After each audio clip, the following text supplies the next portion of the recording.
What's up guys? I hope you are doing well. I am Abhimanyu. Welcome to Study with MR. कैसे हो सभी के सभी? I hope आप सभी लोग अच्छे ही होंगे। देखिए हमारा एक चैप्टर चल रहा था 12th क्लास का फर्स्ट चैप्टर है जो कि नया सिलेबस है ना 2022 और 2023 के लिए उसके अकॉर्डिंगली चल रहा है। सो फर्स्ट चैप्टर है जो कि है दो ध्रुवीयता का अंत, द एंड ऑफ बाइपोलरिटी। जो यूएसएसआर है वो कैसे गिरा, क्या कारण थे क्या नहीं थे, वो सारी चीजें हम ऑलरेडी डिस्कस कर चुके हैं। आज के इस वीडियो के अंदर मैं आपको बताता हूँ कौन सा टॉपिक आज हम डिस्कस करेंगे। ये तो आपके सिलेबस है, देख लीजिएगा। जो नया वाला सिलेबस है 2022-23 के अकॉर्डिंगली पहली बुक ये है और दूसरी बुक ये वाली थी। ये छोटा सा मैंने आपको बताया था सेकेंड वर्ल्ड वॉर के बारे में। एक एक नंबर के जो क्वेश्चंस बनते हैं प्लीज याद रखिएगा। और इसका सिलेबस ये रहा यहाँ पे, मतलब जो इनके इंडेक्स है इस चैप्टर के अंदर पर्टिकुलर वो हम क्या डिस्कस कर रहे हैं। देखिए जो फर्स्ट वाली वीडियो थी उसके अंदर तो हमने सोवियत प्रणाली व्यवस्था डिस्कस किया था, सेकंड वाली वीडियो के अंदर ये किया है, थर्ड वाली में ये किया था और फोर्थ वाली में भी इसका आधा पोर्शन हमने वही किया था। आज ये हमारा जो वीडियो होने वाला है पार्ट 5 है, जिसके अंदर हम शॉक थेरेपी क्या था, मतलब शॉक थेरेपी नाम ही क्या है वो डिस्कस करेंगे। और शॉक थेरेपी जब अपनाई गई तो परिणाम क्या हुआ उसका आखिरकार, ये चीजें भी हम डिस्कस करेंगे।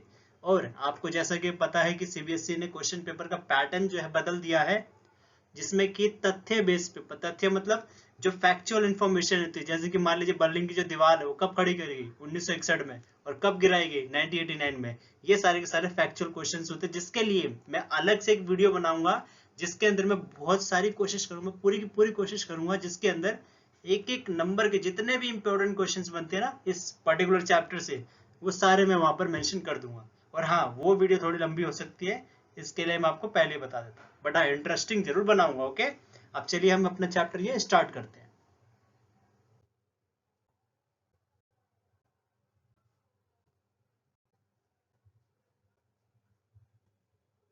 देखिए हमने लास्ट वाली वीडियो के अंदर सोवियत संघ के विघटन के क्या परिणाम थे सारी चीजें डिस्कस करी थी। तीन परिणाम थे: शीत युद्ध की समाप्ति, संयुक्त राज्य अमेरिका की सर्वोच्चता, नए देशों का उदय। ये सारी चीजें हम ऑलरेडी डिस्कस कर चुके हैं।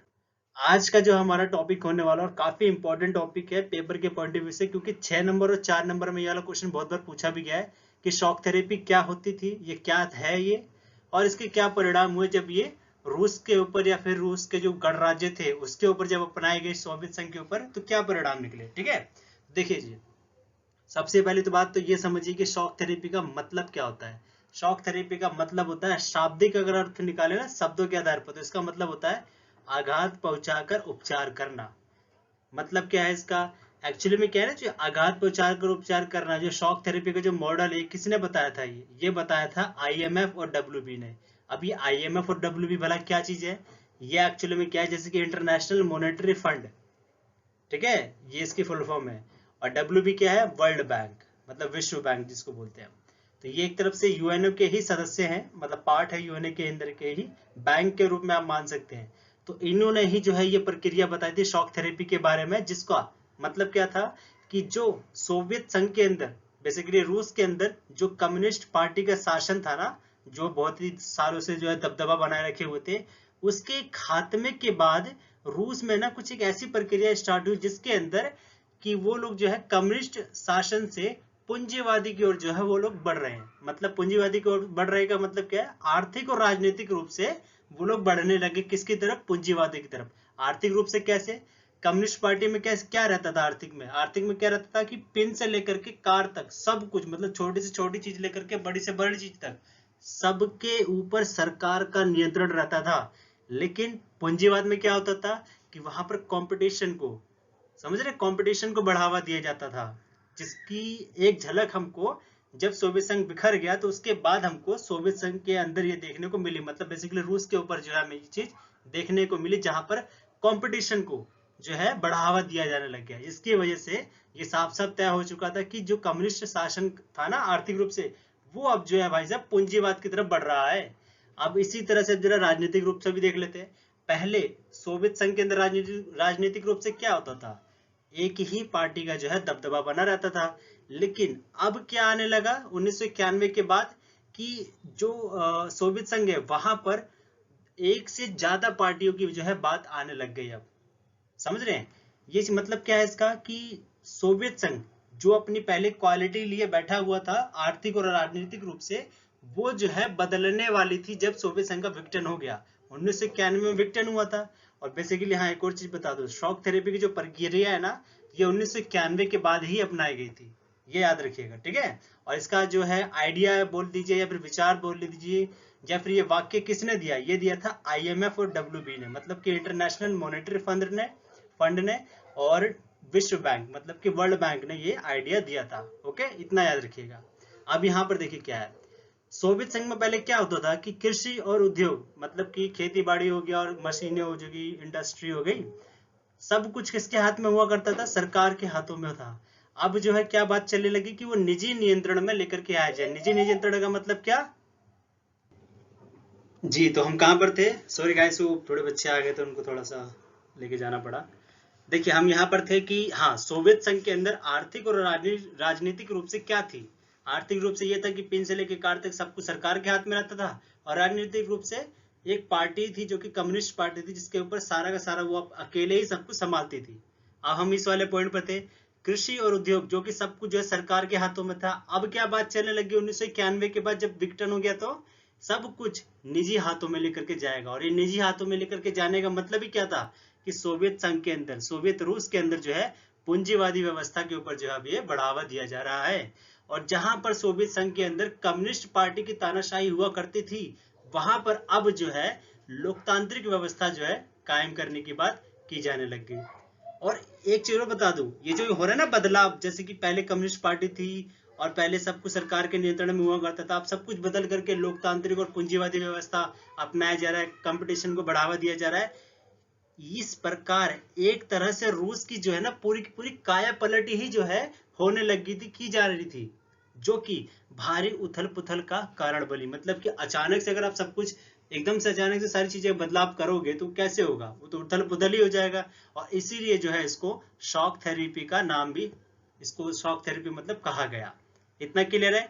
सिंपल सा वर्ड्स में बताता हूँ बच्चों, आर्थिक और राजनीतिक रूप से जो पहले सोवियत संघ था उसको अचानक से जल्दबाजी में बदलने की जो प्रक्रिया थी, उसको एक तरफ से शॉक थेरेपी का नाम दिया गया। किसके द्वारा दिया गया, IMF और WB के द्वारा, जिसका शाब्दिक अर्थ होता है आघात पहुंचाकर उपचार करना। सिंपल सा वर्ड है, कुछ ज्यादा रॉकेट साइंस नहीं है इसमें। अब हम इसके शॉक थेरेपी जब अपनाई गई सोवियत रूस के अंदर या फिर उसके अलग अलग गणराज्यों के अंदर, जो बाकी के 14 गणराज्य थे वहां पर अपनाई गई, तो इसका क्या परिणाम निकला। परिणाम का मतलब कि आपने एग्जाम दे दिया, उसका क्या रिजल्ट निकला, कितने मार्क्स आए, क्या जो आपने अपनाया था क्या उसका वो सफल रहा या फेलियर रहा, वो चीज हम यहाँ पर आगे देखेंगे। ये देखिए लिखे है मैंने यहाँ पर कि शॉक थेरेपी के क्या परिणाम रहे। पूरे देश की जो अर्थव्यवस्था है वो नष्ट होगी। क्यों नष्ट होगी जी, क्योंकि पहले समाजवादी व्यवस्था चल रही थी, अब आपने क्या करा, उसको अचानक से ही सब कुछ मतलब पलट दिया एक ही बार में। अब जब एक बार में पलटेंगे तो भाई साहब नष्ट तो होना ही था, और वही हुआ भी। यहाँ पर रूस की मुद्रा का नाम क्या है, रूबल, याद रखिएगा, एक नंबर में क्वेश्चन आता है। रूबल जो मुद्रा थी ना, उसकी जो है बहुत सारी भारी गिरावट आएगी, मतलब उसकी जो वैल्यू है वो बहुत गिर गई थी। और सोवियत संघ बोल लीजिए या फिर रूस बोल लीजिए, उसकी जो सकल घरेलू उत्पादन है मतलब GDP, वो पूरी घट गई, एक तरफ से बहुत घट गया वो, ठीक है। बेसिकली ये माना जाता है कि एक देश कितना पावरफुल है उसको सैनिक रूप से और ये GDP के रूप से मापा जाता है। जब GDP घट जाएगी तो ऑब्वियसली रूस की जो वैल्यू वो घटेगी एक तरफ से। और तो और क्या हुआ, जब शॉक थेरेपी अपनाया गया रूस के अंदर 1991 के बाद और उसके बाकी गणराज्यों में, समाज के अंदर भाई साहब वर्गीकरण हो गया। वर्गीकरण मतलब कुछ लोग तो बहुत ज्यादा अमीर हो गए और कुछ लोग बहुत ज्यादा गरीब हो गए। इनके मतलब क्या कि इन दोनों के बीच में ना, अमीर और गरीब के बीच बहुत ही लंबी से खाई बन चुकी थी, जो कि बहुत ही ज्यादा बेकार कह सकते हैं समाज के लिए थी ये। और आर्थिक रूप से असमानता बढ़ चुकी थी, ये तो मैंने आपको ऑलरेडी बता दिया, ठीक है। तो यही था शॉक थेरेपी और शॉक थेरेपी के क्या परिणाम थे। और हाँ, इस सेकंड चैप्टर मतलब जो फर्स्ट चैप्टर आपका नया सिलेबस, इसके अंतर्गत आपको एक चीज और समझनी है। एक होती है बहुत ध्रुवीयता, और एक होती है द्वि ध्रुवीयता, और एक होता है एकल ध्रुवीयता। एकल ध्रुवीयता का मतलब क्या होता है, जब पूरे विश्व के ऊपर सिर्फ एक ही शक्ति जो है राज कर रही हो। जैसे कि 1991 के बाद अमेरिका इकलौती शक्ति थी जो कि राज कर रही थी, उसी को हम लोग बोलते हैं एकल ध्रुवीयता। द्वि ध्रुवीयता का मतलब क्या होता है, जो कि 1945 से लेकर के 1991 तक मतलब पूरे विश्व के अंदर सिर्फ दो शक्तियों का राज चल रहा था। पहली कौन थी, सोवियत संघ, दूसरी थी अमेरिका। इन दोनों के बीच में लड़ाई चल रही थी ना। वो बात है कि 1991 के बाद अमेरिका जो है इकलौती पावर बची, जिसकी वजह से विश्व जो है एकल ध्रुवीयता जो है बन चुकी थी। एक और वर्ड आता है जो कि पेपर में बहुत बार पूछा जाता है, वो ये है बहु ध्रुवीयता। से क्या मतलब है आपका, बहुध्रुवीयता का अर्थ सिंपल से यही होता है, जब अंतरराष्ट्रीय घटनाक्रम को प्रभावित करने वाली बहुत सारी ताकत हो, उन्हीं को हम लोग क्या बोलेंगे, बहुध्रुवीयता। मतलब अमेरिका भी हो, रूस भी हो, अब चाइना भी उभर गया है, भारत भी उभर गया है, ब्रिटेन भी उभरा है, फ्रांस भी उभरा है, मतलब बहुत सारे देश आ चुकी हैं अब इस टाइम पर, जो कि एक देश को दूसरे देश से चुनौती कर सकती है, अमेरिका को भी जो है चुनौती दी जा सकती है। तो इसका मतलब यही था, ठीक है। और हाँ, एक और पॉइंट है यहाँ पर, जब हम सोवियत संघ की बात कर ही रहे हैं तो ये याद रखना कि भारत और रूस के बीच में ना 1971 में 20 वर्ष के लिए जो है मैत्री संधि, मतलब मैत्री संधि जो है की गई थी, फ्रेंडशिप ट्रीटी बोलते हैं इसको इंग्लिश में, ये की गई थी, इसका भी ध्यान रखिएगा, ठीक है। और आई होप आपको ये पूरी वीडियो अच्छी लगी होगी। प्लीज लाइक शेयर सब्सक्राइब जरूर कीजिए, अपने क्लासमेट्स के साथ जरूर शेयर कीजिए। देखिए, शेयर करने से ज्ञान घटेगा नहीं, आपका बढ़ेगा ही बढ़ेगा। और हाँ, राइटिंग प्रैक्टिस मस्ट है बच्चों, कीजिएगा ही कीजिएगा, लिख करके देखिएगा कि क्या आप ये लिख पा रहे हैं या नहीं लिख पा रहे हो। अगर आपको कोई और डाउट हो तो प्लीज कमेंट बॉक्स के अंदर जरूर पूछेगा। तब तक के लिए धन्यवाद। Thanks for watching this video. Have a nice day. Thank you guys.